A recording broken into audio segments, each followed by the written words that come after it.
Tooth paste വെച്ചിട്ടുള്ള പല പല ടിപ്സ് നമ്മൾ കണ്ടിട്ടുണ്ട്. അങ്ങനെ ഒരു ടിപ്പ് ഞാൻ വീഡിയോയിൽ ഏതിലോ കണ്ടത് ഒന്ന് ട്രൈ ചെയ്ത് നോക്കിയപ്പോൾ സക്സസ് ആയിട്ട് അത് ഞാനൊന്ന് നിങ്ങളുമായിട്ട് ഷെയർ ചെയ്യുന്നതാണിന്ന്. ഇതിന് മുന്നേയും ഇതുപോലെ ഒന്ന് നോക്കിയിട്ടുണ്ടായിരുന്നു, നമ്മുടെ സ്വിച്ച് ബോർഡൊക്കെ ക്ലീൻ ചെയ്യുന്നത്. അതും നല്ല സൂപ്പർ വൈറ്റ് ആയിട്ട് കിട്ടിയിട്ടുണ്ടായിരുന്നു. പക്ഷെ അതിൻ്റെ വീഡിയോ ഞാൻ എടുത്തിട്ടുണ്ടായിരുന്നില്ല. ഇത് ഞാൻ ചെയ്ത് നോക്കുമ്പോൾ എടുത്ത വീഡിയോ ആണ് നിങ്ങളായിട്ട് ഷെയർ ചെയ്യുന്നത്.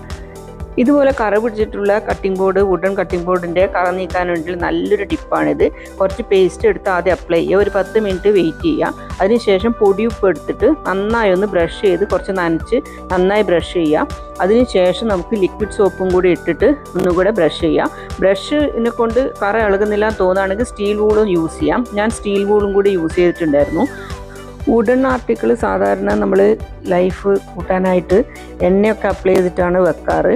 പക്ഷേ ഇപ്പോൾ നമ്മൾ സോപ്പിട്ട് കഴുകിയിട്ടുണ്ട്. അതുകൊണ്ട് ആ സോപ്പിൻ്റെ അംശമൊക്കെ നന്നായിട്ട് വെള്ളത്തിൽ വാഷ് ചെയ്ത് കളയുക. എന്നിട്ട് നമുക്കിത് ഡ്രൈ ആയതിനു ശേഷം എങ്ങനെയുണ്ട് കറ എങ്ങനെയാണ് കാണുന്നത് നമുക്ക് നോക്കാം. സ്റ്റീൽ വൂളും കൂടെ യൂസ് ചെയ്ത് നന്നായി വാഷ് ചെയ്ത് ഡ്രൈ ആയി നോക്കുമ്പോഴേക്ക് സംഭവം നല്ല പുതിയ കട്ടിംഗ് ബോർഡ് പോലെ ആയിട്ടുണ്ട്. നമ്മുടെ കട്ടിംഗ് ബോർഡ് കാണുമ്പോൾ ആ ഒരു കറുപ്പൊക്കെ കാണുമ്പോൾ നമുക്കൊരു ഇറിറ്റേഷൻ അല്ലേ, നീറ്റായിട്ട് കാണുമെന്ന് തോന്നുന്ന ആഗ്രഹിക്കുന്ന ആൾക്കാർ ഈ ടിപ്പ് എന്തായാലും പരീക്ഷിച്ച് നോക്കൂ. സൂപ്പർ ടിപ്പാണ്. ഈ ടിപ്പ് എല്ലാവരും ഒന്ന് ട്രൈ ചെയ്ത് നോക്കണേ.